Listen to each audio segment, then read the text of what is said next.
En Ucrania, un nuevo ataque contra un convoy ruso volvió a poner de relieve el uso intensivo de drones y la evolución táctica del conflicto. Según la información disponible, el incidente se produjo alrededor de las 6:10 de la mañana en la autopista E38 en la región de Cherná, a unos 25 millas de la frontera con Kursk. En ese punto, una densa niebla redujo la visibilidad a menos de 60 metros, dificultando la detección temprana de movimientos y generando las condiciones para una emboscada precisa. El objetivo fue un convoy logístico ruso, compuesto por 14 vehículos, incluidos transportes de tropas, camiones de munición, cisternas de combustible y unidades de comunicación. El grupo se desplazaba hacia la zona de Oktia-Baskoa para sostener combates de nivel batallón. Entre la carga viajaban aproximadamente 300 soldados, cerca de 650,000 cartuchos de munición para fusil, 1,900 galones de diésel, proyectiles de artillería de 122 milímetros, lanzadores RPG y drones de reconocimiento Orlan destinados a operaciones inmediatas en el frente. La columna había partido del sector de Sutsa, amparada inicialmente por una burbuja de cobertura electrónica y de radar proporcionada por sistemas rusos. Sin embargo, al abandonar ese perímetro protector, los vehículos quedaron expuestos en terreno abierto. A pesar del elevado valor estratégico de su misión y de la magnitud de los recursos transportados, la marcha carecía de vehículos de reconocimiento, defensa antiaérea cercana o escolta aérea. En la práctica, el convoy avanzaba confiado en la distancia y en la niebla como únicas defensas. Mientras tanto, drones ucranianos de vigilancia seguían la columna desde unos 300 metros de altura. Estos equipos registraban en tiempo real la disposición del convoy, identificaban el tipo de cada vehículo mediante sensores térmicos y transmitían datos a un centro de coordinación situado a más de 18 millas del lugar. El análisis térmico permitía clasificar con rapidez camiones de combustible, transportes blindados, vehículos de mando y contenedores de alta prioridad como los que alojaban drones Orlan. Con el avance del convoy y su entrada definitiva en la zona abierta, el escenario quedó preparado para un ataque coordinado. La combinación de reconocimiento aéreo, seguimiento continuo y análisis de vulnerabilidades generó una imagen operativa completa incluso antes del primer impacto. Según las fuentes, cuando el convoy cruzó una línea de árboles cercana al tramo elegido para la emboscada, todos los objetivos estaban ya asignados y el procedimiento de ataque listo para ejecutarse. En el exterior, solo se percibía silencio y niebla espesa.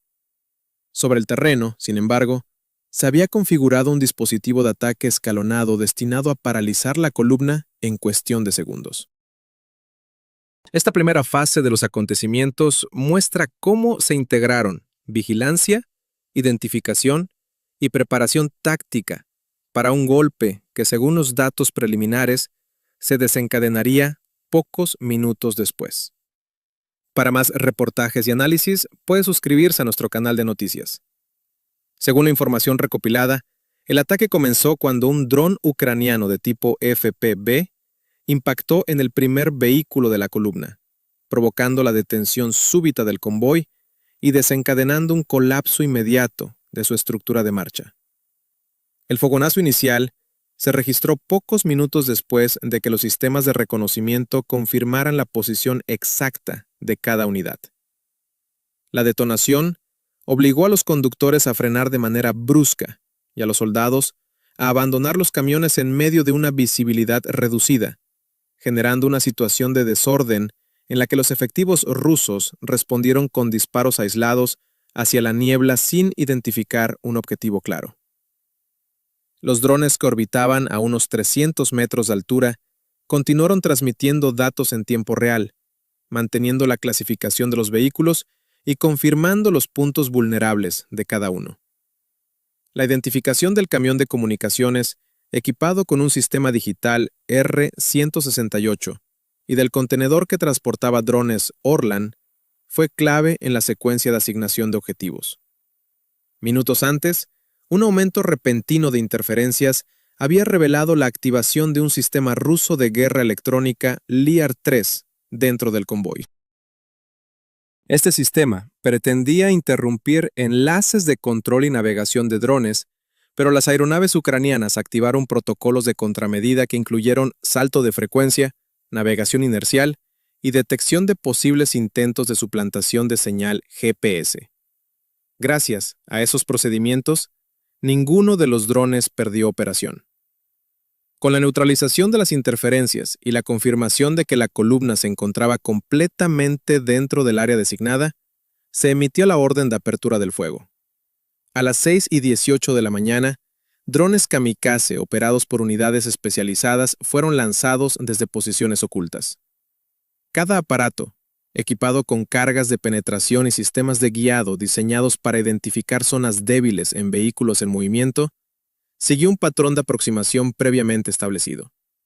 El primer impacto destruyó el camión líder al perforar el bloque motor.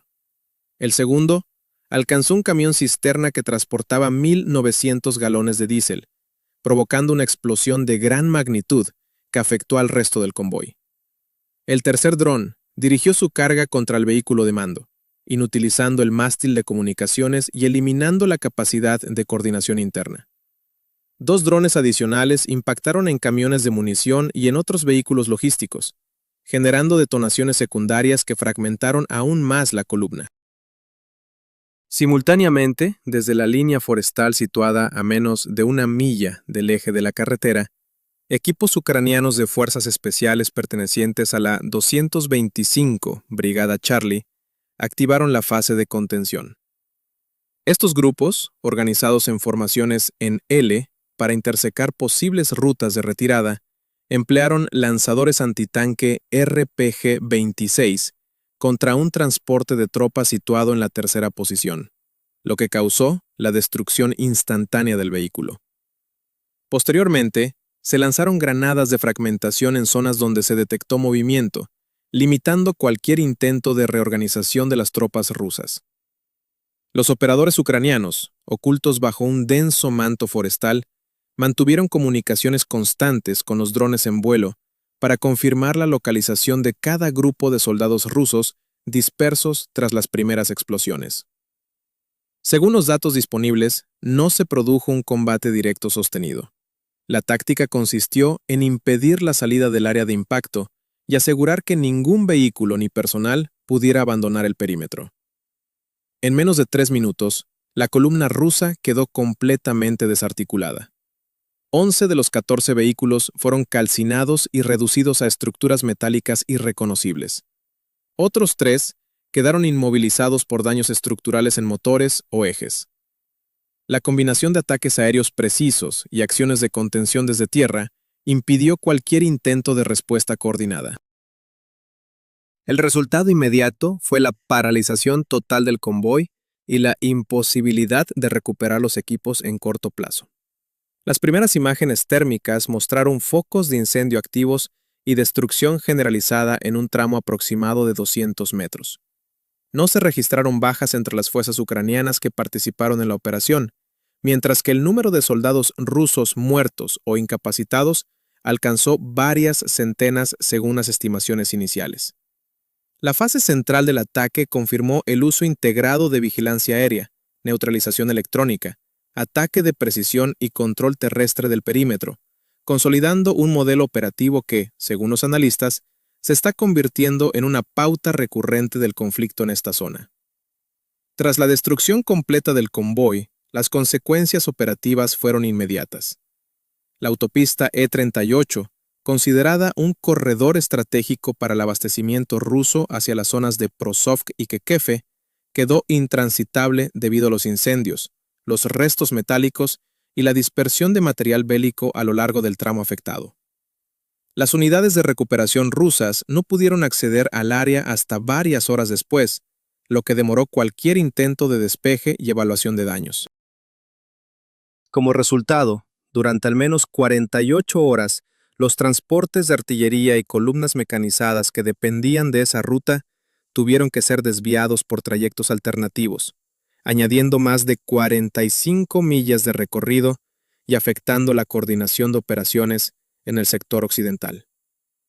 La magnitud del material perdido incluyó cientos de miles de cartuchos de munición, vehículos logísticos, armamento portátil, combustible destinado a unidades acorazadas y equipos de comunicación de alto valor, entre ellos un sistema digital R-168 y drones de reconocimiento que formaban parte de los medios esenciales rusos para articular ataques y ajustar fuego de artillería. La eliminación de estos recursos en una sola operación representó un golpe significativo para la capacidad de mantenimiento del esfuerzo ofensivo en la zona.